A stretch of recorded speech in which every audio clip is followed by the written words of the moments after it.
Welcome back, Warriors of Wealth, to episode 4 of our relentless quest to dominate the world of money-making. This episode is packed with power moves and mindsets to elevate your hustle to new heights. We're talking about aiming sky high, exuding unshakable confidence, and ensuring your business is bulletproof from top to bottom. If you're ready to supercharge your journey to riches, you're in the right place. Let's dive in and conquer. Step 16.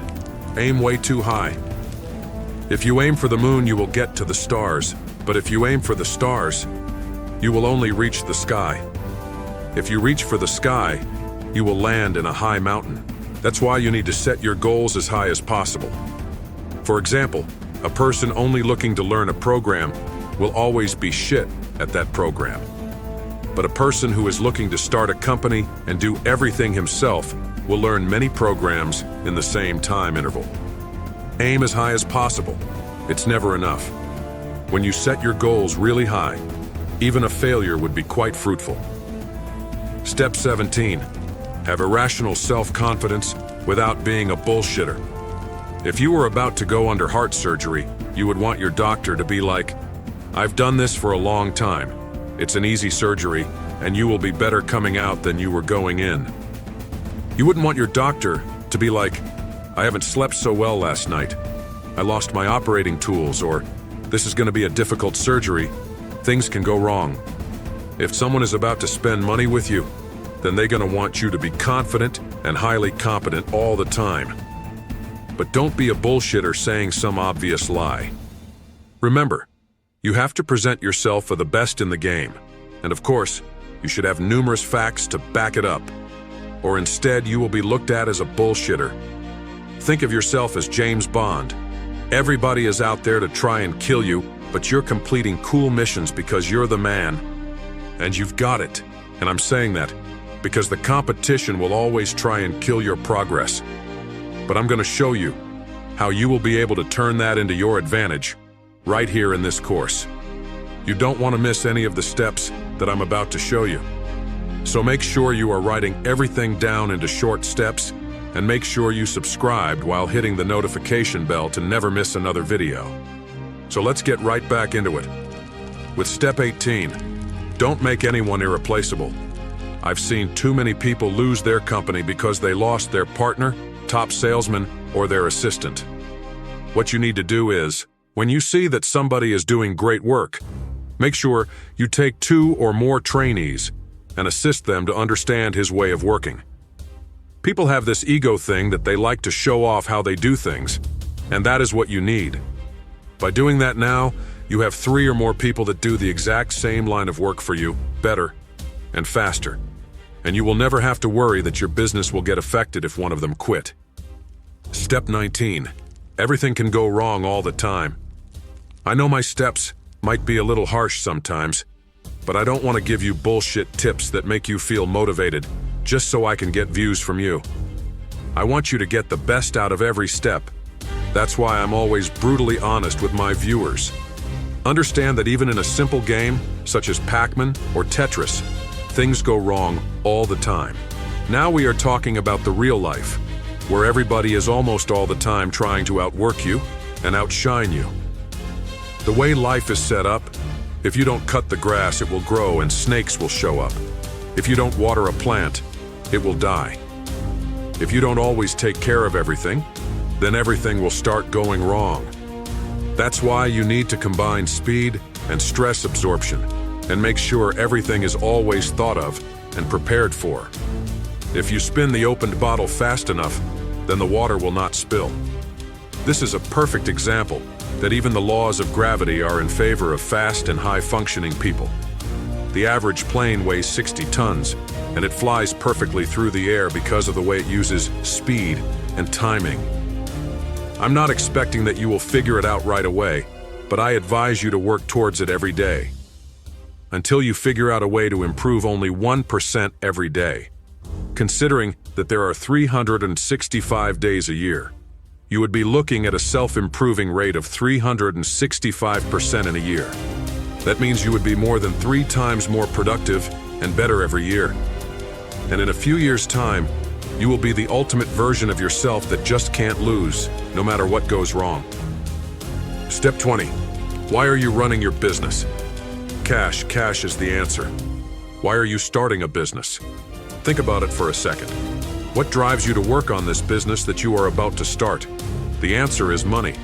Forget about all that crap about loving what you do and being passionate about your business. Because sooner or later, things will get so tough that your passion will not be good enough to keep your business afloat. Doesn't matter if you sell bouncy balls, or violins, or hangers, or rocks. It matters if you sell it and not what you're selling. Do you think I'm passionate about furniture and renovating materials? Do you think I sleep with a block of styrofoam at night hugging it while making a hole in it for my dick? No, I'm passionate about making money first. And then when it's all done, of course, it might strike a sense of pride that I completed that project, but that's always secondary. Money is first. Step 21. Ask your family about your company. I know how strange it sounds. But we all have those family members around that when they look at something, all they see is the problem in that something. You show them a picture of a Ferrari, and they will look at it, ignore the pros of that car, and they'll start complaining about it, having only 2 seats. That's why you need to tell them the product or the service that you are about to sell. They will give you a big-ass list of all the problems and the defects that your product has, or on the contrary. They will tell you what most people will think about your product, and that's how you're going to find out how to highlight the good parts of your product indirectly. Most of the time when I told somebody in my family about a product I'm selling, they would always praise and cheer me up, and I'd think that I'm selling the best shit that there is, only to find out after a while that my product or service is actually garbage. So you're gonna need a humanoid pain in the ass to always criticize you. And then there's up to you. Some of them only will criticize to feed their own ego. They will feel important and smart, but most likely they have no clue what they're talking about. Some of them will criticize out of envy, and the other will criticize you for your own good. It's up to you to identify the envy critics, the ego critics, and the helping critics. It's worth mentioning that sometimes even the help critics are useless because the person giving them doesn't actually know what the fuck they are talking about. But all these critics will eventually help you and give you the energy to keep improving yourself. Step 22. Money will never motivate your team, your staff, neither. Money is just numbers on screen and numbers never end. Imagine this. You are working somewhere and you don't like the job that much. The boss eventually will give you a raise. You will get happy and energetic. But that's only for a while. You would get costumed to the shitty salary again and again and again because it's in human nature to get adapted to everything good or bad. Let's say that ain't the case. And you are happily jumping from $2K a month to $3K a month salary. It's only a matter of time before another company is paying $3,200 a month salary. Voila, you're out of there.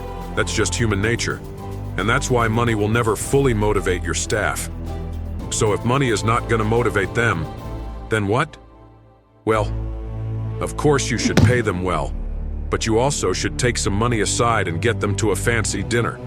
Only once in a while, order something for all the employees. Be motivating as a person and lead by example. You should act as their boss, as their father neither. You should always treat them like the big brother they never had. I'm not telling you to be manipulative. I'm telling you to be exactly as a real leader should be.